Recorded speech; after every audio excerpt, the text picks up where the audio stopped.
ഈ ഇരുത്തം കാണുമ്പോഴേ ഏറെക്കുറെ നിങ്ങൾക്ക് മനസ്സിലുണ്ടാകും വലിയ പോസിറ്റീവ് എനർജിയിലൊന്നും അല്ല എന്നല്ലേ. പനി മാറിയതിന് ശേഷം ഇങ്ങനെയാണ് കേട്ടോ. ഒന്ന് പുറത്തിറങ്ങി വന്നിട്ടുണ്ടെങ്കിൽ പിന്നെ അന്നത്തെ ദിവസം പോക്കാണേ. ഇന്നാണെങ്കിൽ അത്യാവശ്യം നല്ല രീതിയിൽ വെയിലും കൊണ്ടിട്ടുണ്ടായിരുന്നു. പെരിന്തൽമണ്ണ ഒന്ന് പോയി വന്നപ്പോഴത്തേക്കും എൻ്റെ അവസ്ഥ എങ്ങനെയായിരുന്നു. പിന്നെ നല്ലൊരു ഉറക്കം കഴിഞ്ഞ് എണീറ്റേ ഇരിപ്പാണ് ഇപ്പോൾ നിങ്ങൾ കണ്ടുകൊണ്ടിരിക്കുന്നത് കേട്ടോ. അതിനിടയിൽ ഇതാ മക്കളുടെ പരാക്രമങ്ങൾ. പാറക്കുട്ടി അമലും കൂടെ ഓണാഘോഷമൊക്കെ കഴിഞ്ഞ് വന്ന വിശേഷങ്ങളൊക്കെ കുറേ പറഞ്ഞു.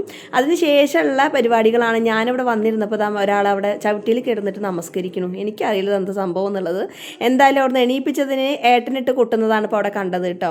അതിനിടയ്ക്ക് അമലൂട്ടൻ വന്നിട്ട് അവൻ്റെ എന്തൊക്കെയോ മീനുകൾ അതിൽ കുറച്ചൊക്കെ മിസ്സായിട്ടുണ്ട്, കാണാനില്ല, ചത്തുപോയി എന്നൊക്കെ പറഞ്ഞിട്ട് പരാതിയും പരിഭവവും ഒക്കെ പറഞ്ഞുകൊണ്ടിരിക്കുകയാണ്. അത് നോക്കിയപ്പോഴാണ് നമ്മളുടെ താമരക്കുളത്തിൽ ചെറുതായിട്ടൊരു മുട്ടൊക്കെ വന്നിട്ടുണ്ടായത് കണ്ടപ്പോൾ നല്ല സന്തോഷമായി കേട്ടോ.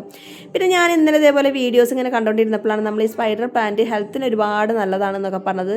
ഇതൊക്കെ നമ്മൾ സത്യം പറഞ്ഞാൽ ഭംഗിക്കാണ് വെച്ചുണ്ടാക്കുന്നതെങ്കിലും പല പ്ലാന്റ്സും നമുക്ക് ഇതേപോലെ നമ്മുടെ ഹെൽത്തിന് വളരെ നല്ലതായിരിക്കും കേട്ടോ.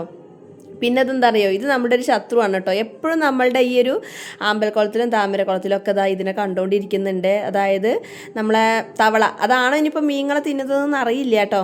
എന്തായാലും മൂപ്പരെ ഇടയ്ക്കിടയ്ക്ക് ഞങ്ങൾ കൊണ്ടുപോയിട്ട് ഇത് അപ്പുറത്ത് കൊണ്ടുപോയിട്ടും, പക്ഷേ മൂപ്പരെ എങ്ങനെയാണെന്ന് അറിയില്ല.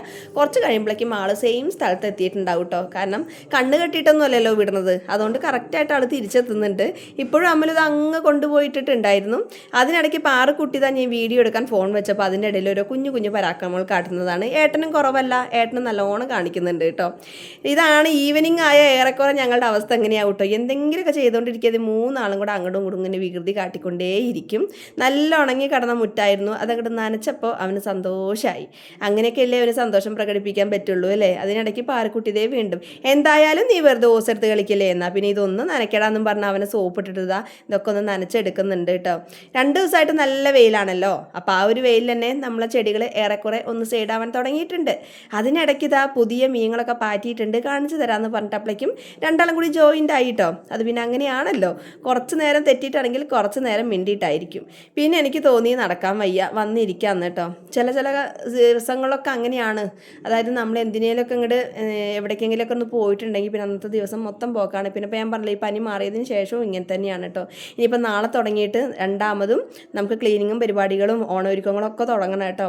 ഇതുവരെ കർക്കിടകത്തിൻ്റെ പരിപാടിയായിരുന്നു, അത് കഴിഞ്ഞപ്പോഴേക്കും ഒന്ന് പനിച്ചു. അപ്പോഴേക്കും ഈ ഒരു അവസ്ഥയിലായി. ഇനിയിപ്പോൾ അടുത്ത പരിപാടി തുടങ്ങാനായി. അത് എവിടുന്ന് തുടങ്ങണം, എങ്ങനെ തുടങ്ങണം എന്നുള്ളൊരു കൺഫ്യൂഷനാണ്. ഇപ്പോൾ ഈ ആലോചനയിലൊക്കെ അതും ഉണ്ട് കേട്ടോ. ഇനിയിപ്പോൾ നാളെ രാവിലെ എണീറ്റ് ആദ്യം എന്ത് ചെയ്യണം എന്നുള്ളത്. അപ്പോൾ ഇനി നാളെ കാണാം കേട്ടോ. Ta-ta bye bye, see U.